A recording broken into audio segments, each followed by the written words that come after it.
জামাই ষষ্ঠীতে শাশুড়ি মায়েদের জন্য এক অভিনব প্রয়াস।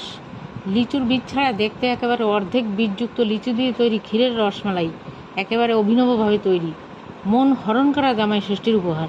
প্রথমে 500 গ্রাম পরিমাণ দুধের মধ্যে সুগন্ধের জন্য 2টো এলাচ ফাটিয়ে পরিমাণ মতো কনডেন্স মিল্ক, মিছরি, বাতাসা দিয়ে ভালো করে ফুটিয়ে দুধটাকে একেবারে ক্ষীরের মতো তৈরি করে নিন। অপরদিকে বেশ কয়েকটা লিচুর বীজ ছাড়িয়ে অর্ধেক করে রাখুন। মিক্সিতে পরিমাণ মতো কাজু বাদাম, আমন্ড বাদাম, চীনা বাদামের একটা পেস্ট বানিয়ে তার মধ্যে আমন্ড দুধ আর বানানো ক্ষীর থেকে এক হাতা নিয়ে শক্ত মণ্ড তৈরি করে অর্ধেক করা প্রত্যেকটা লিচুর মধ্যে ভরে তার ওপর খেজুরের অংশ দিন।